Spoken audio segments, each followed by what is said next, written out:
95.1 FM. Twese hamwe birashoboka.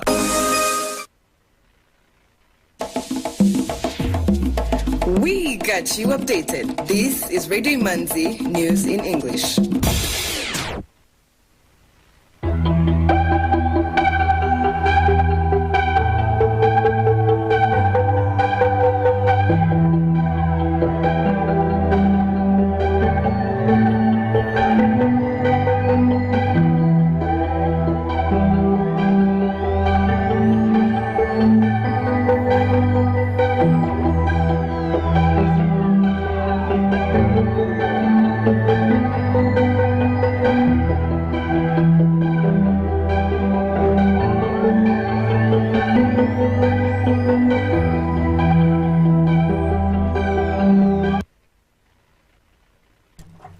Good evening, dear listener. Thank you for tuning in. This is Radio Imanzi, 105.1 FM, broadcasting from Kigali. Here are the news in English, brought to you by Alvin Umngari. The headlines. Rwanda National Police's Traffic and Road Safety Department officers inspect drivers at Sonatube roundabout in Kigali in regard to the likelihood of bribery. Rwanda National Police RNP has embarked on an anti-drug abuse campaign in international schools as part of the comprehensive health education and drug prevention among the young people. Today, the Vice Chairman of Rwanda's Patriotic Front RPF, Christopher Bazivamo, and his delegation attended the 10th CCM National Congress in Dodoma, Tanzania. 25 people have been arrested in raids across Germany on suspicion of plotting to overthrow the government. We'll be back with news in detail.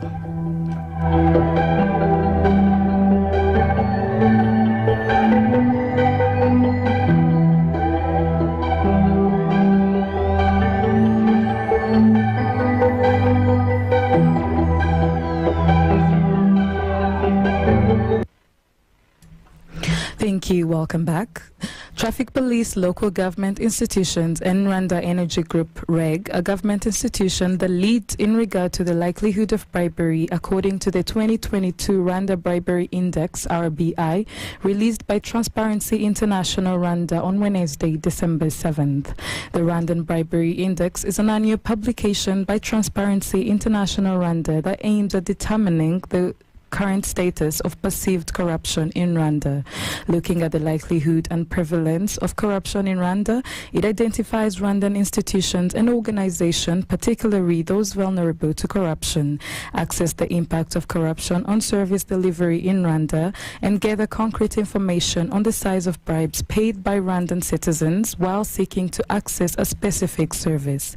The 2022 edition provided data on a number of indicators, including bribe incidents among business people and the proportion of persons who were asked for a bribe by public officials during the previous 12 months. The Rwanda National Police has embarked on an anti-drug abuse campaign in international schools as part of the comprehensive health education and drug prevention among the young people. The campaign, which kicked off on November 7th, is exploring the use of sports in preventing youth substance abuse problems. A number of international schools in Kigali have been pulled in groups for an anti-substance abuse basketball tournament, during which the Rwanda National Police educates students on health and legal repercussions, as well as build a strong community policing bond to fight drug dealers. The young people, including students, are the majority victims of hard drugs and cases of substance abuse that have been reported in some schools.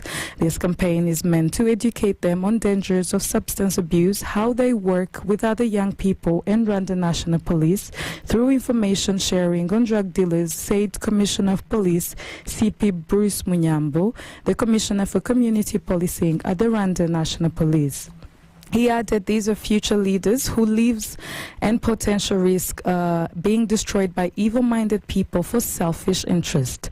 Through this campaign, we are already seeing results as students come forward to report drug dealers who sell them narcotics and tricks used. So far, we have received 4 cases of e-cigarette as well as other cases of hard drugs. We are also now know that some drugs are delivered to the young people through snacks and other foodstuffs. CP Munyambo say the campaign is conducted in partnership with schools to educate and protect the students from drugs and to identify drug dealers. During the campaign, some students raised concerns of lack of parental care as well as monitoring, as the choices rest in their hands to decide a life they want to live. They also raised the issue of parents who give children a lot of money as well as peer influence, which lures them into drugs and alcohol abuse. Treatment of malaria is scheduled to get a new boost with a therapy that seeks to clear the infection as well as blocking transmission of parasites that cause malaria. Novartis and Medicines of Malaria Venture, MMV, have announced a shift to phase 3 study for novel artemisinin combinations to treat uncomplicated malaria. According to scientists involved, this combination contains an optimized formulation of lumefantrine that can be administered once daily, unlike the usual twice daily administration. The new treatment is expected to help Rwanda's relentless efforts in the fight against malaria, coupled with growing resistance to current malaria treatments. According to Rwanda Biomedical Center, the country's health implementation agency, malaria incidence dropped from 400 per thousand in 2016 to 148 per thousand in 2020. The agency says the country has continued to witness a decrease in malaria cases from 4.8 million in 2017 to 1.8 million in 2020, a decrease in severe malaria from 18,000 in 2016 to 3,000 in 2020. Malaria-related deaths decreased from 700 in 2016 to 148 deaths in 2020. Dr. Sujata Vaidyanathan, Head Global Health Development Unit, Novartis, said, the earlier we have the new compounds and the faster the world adopts them, the better chances we stand of beating resistance.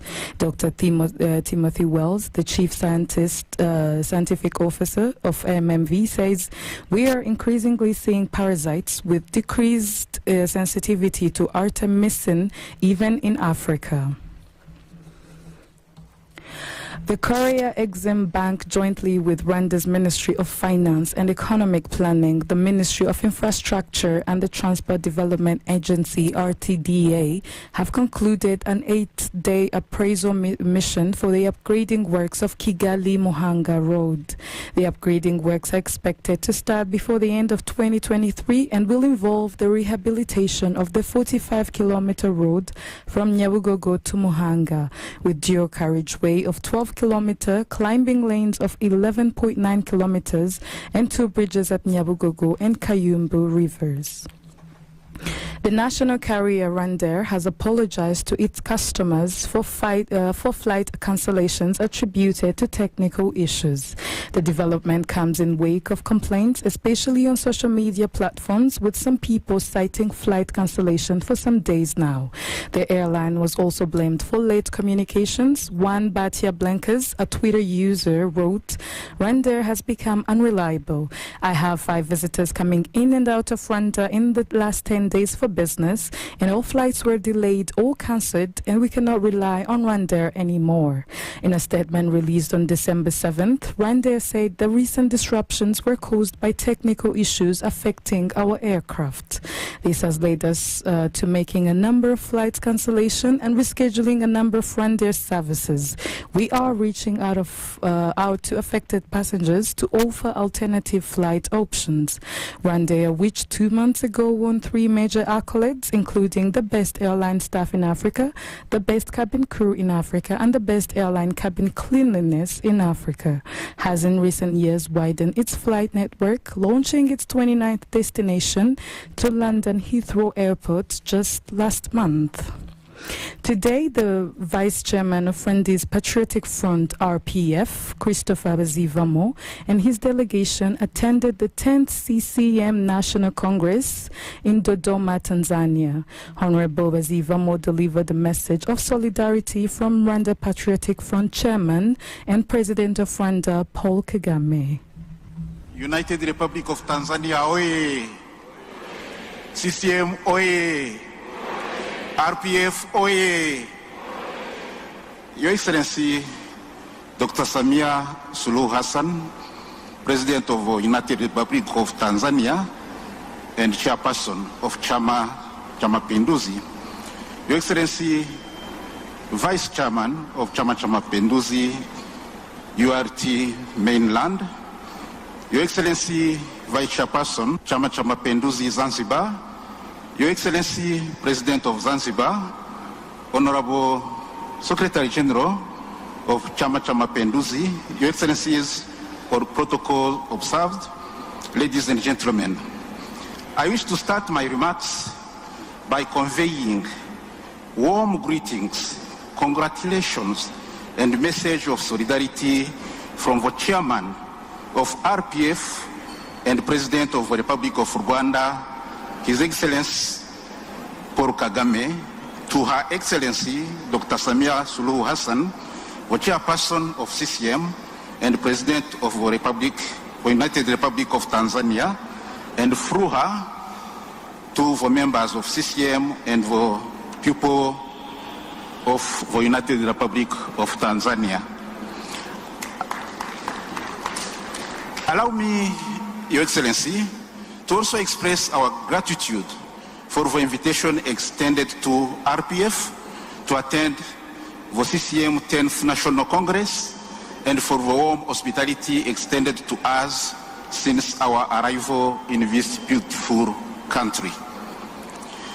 Tunawashukuru sana ndugu zetu wa Tanzania kwa moyo wenu wa ukarimu na upendo kwa wageni, kama ilivyo desturi na mila za Kiafrika. Tunajisikia nyumbani. Your Excellency, the Rwanda Patriotic Front and Chama cha Mapinduzi continue to enjoy excellent bilateral relationship that borrows its roots from the long-time historical friendship between our two sister parties. Accordingly, sustained by the excellent bilateral cooperation between our two countries and regional cooperation under the East African community, the people-to-people cooperation between our respective countries remains strong. Our cooperation is also one that promotes Pan-Africanism ideology, having at the core our two great leaders of respective nations, Her Excellency Dr. Samia Suluhu Hassan and His Excellency Paul Kagame. It's important to also note that the legacy left behind by the African great leader, His Excellency Mwalimu Julius Kambarage Nyerere, the first president of Tanzania, is remembered as a central figure in the Pan-African drive for independence and Tanzania involvement in liberation movements across the continent. Your Excellency, President, the Rwanda Patriotic Front wishes to take this opportunity to once again congratulate CCM and the leadership at its core for the great socio-economic transformation achievements. Equally, we wish to express our warmest congratulations to President Dr. Samia Suluhu Hassan for sustaining registered accomplishments and for achieving even more for the people of the United Republic of Tanzania. It underpins indeed the Chama cha Mapinduzi's sustained pro-people centeredness.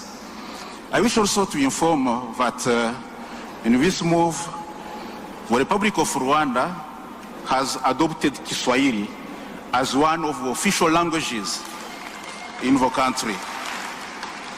Your Excellency, President, as I conclude, I want to acknowledge the presence of my comrades, delegates from other political parties, and to reiterate RPF commitment to party-to-party cooperation for the betterment of our people, especially in consolidating our efforts in building prosperous Africa, the Africa we all deserve. On these few remarks, I wish to once again thank you very much for the invitation and the hospitality extended to us, and also to take this opportunity to express the Rwanda Patriotic Front commitment to sustaining and consolidating our excellent relationship with Chama cha Mapinduzi. I wish you all a fruitful 10th National Congress and good deliberations. Asanteni sana na Mungu awabariki. Thank you very much.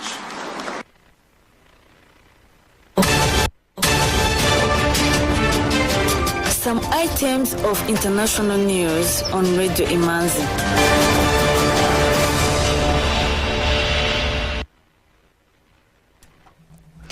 Pressure mounts on President Samia Suluhu Hassan to remove from office Songwe District Commissioner Simon Simalenga after reports emerged on Tuesday that implicated him in an abusive conduct, sparking fury among members of the Republic. Mr. Simalenga faces accusation of beating a girl named Florencia Mjenda, causing her serious injuries. The teenage girl made the accusations on Monday while speaking with journalists. According to Mjenda, the incident took place on December 2nd, 2022, during a women's football match where Mr. Simalenga reportedly summoned Mjenga and hit her after accusing her of sitting at the wrong place, a place designated for dignitaries. We were sitting there when the district commissioner showed up and summoned all of us. Mjenda, a resident of Mbangala in Songwe, told journalists, she said, my colleagues ignored him and went different ways, but I went to meet him out of respect, and when I got to him, he held my hand and slapped me. Mr. Simalenga has denied the reports, telling the media that nobody was beaten and that things did not turn out the scene as they are being reported in the media. Mr. Simalenga said, the only thing I did was to issue a warning to the students, and that the girl who claims that I slapped her, I just held her hand and she apologized. A team of social workers appointed by Minister of Community Development, Gender, Women and Special Groups, Dr. Dorothy Gwajima, to look into the matter, confirmed the incident to have occurred, reporting that already the victim has filed a lawsuit on indecent assault with the police. Dr. Gwajima told journalists on Tuesday, I'm personally saddened by this incident and I strongly condemn the behavior by government leaders to go outside the prescribed arrangement and initiate a personal feud. Mostly in these cases, women and children tend to be the victims, and this is not acceptable. 25 people have been arrested in raids across Germany on suspicion of plotting to overthrow the government. German reports says the group of far-right and ex-military figures plan to storm the parliament building, the Reichstag, and seize power. A minor aristocrat described as Prince Heinrich XIII is alleged to have been central to their plans. According to federal prosecutors, he's one of two alleged ringleaders among those arrested across 11 German states. The plotters are said to include members of extremist Citizens of Reich movement, which has long been in the sights of German police over violent attacks and racist conspiracy theories. They also refuse to recognize the modern German states. An estimated 50 men and women are alleged to have been part of the group, said to have plotted to overthrow the republic and replace it with a new state modeled on the German of 1871. Justice Minister Marco Buchmann tweeted that a major anti-terror operation was taking place and a suspected armed attack on constitutional bodies was planned. The Federal Prosecutor's Office said the group had been plotting a violent coup since November 2021, and members of the Central Council had since held regular meetings. The M. Ventura rebel group fighting the DR Congo army in the east of the country has said it is ready to start the disengagement and withdrawal from its occupied territories. The rebel group, which has been fighting since May this year, said it will support the recommendations of the Luanda summit to withdraw, but say they wanted a meeting with the East African Community Regional Force tasked to restore peace in Eastern Democratic Republic of Congo. In a statement Tuesday, Lawrence Kanyuka, the M23 M23 spokesperson say the rebel group lends its support to the regional efforts to bring long-lasting peace in the DRC, and Kanyuka said the M23 would maintain the ceasefire. Following the Luanda summit in November, the rebel group requested a meeting with Angolan President Joao Lourenço, the mediator of the Luanda process, and Uhuru Kenyatta, the facilitator of the East African Community-led Nairobi process. He continues saying the M23 movement requests a meeting with the East African Regional Force and ad hoc verification mechanism to discuss the implementation modalities, and renews its request for a meeting with the mediator and facilitator in a way to discuss the matter of its concerns. The M23 spokesperson added that the M23 reiterates its readiness to the direct dialogue with the DRC government in order to find the lasting solution to the root causes of the conflict in the Eastern Democratic Republic of Congo. A Mozambican court on Wednesday sentenced the son of Mozambique ex-president Armando Guebuza to 12 years in jail as part of a vast corruption scandal in which the government unleashed financial havoc by trying to conceal huge debts.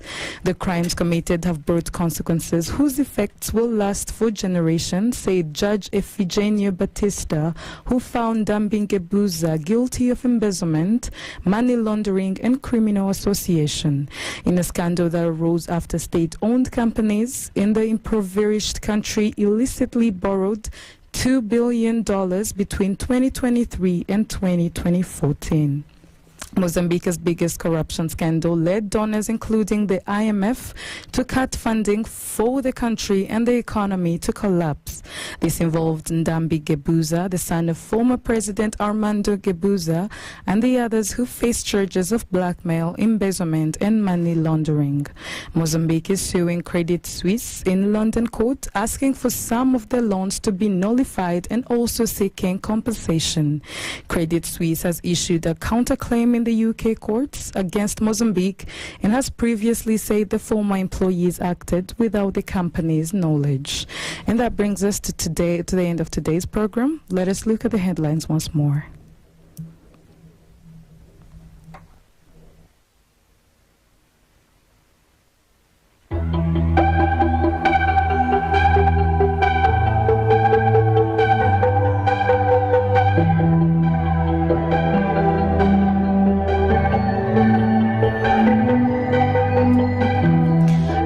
National Police's Police Traffic and Road Safety Department officers inspect drivers at Sonati roundabout in Kigali in regard to the likelihood of bribery.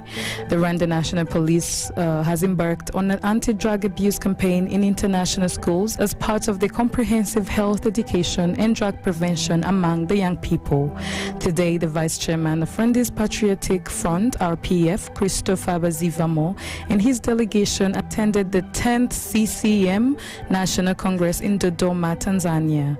25 people have been arrested in raids across Germany on suspicion of plotting to overthrow the government. Thank you for staying with me. Stay at the frequency for more programs. This was Alvin Umngadi on Radio Imanzi. Stay safe, stay warm, and have a wonderful night.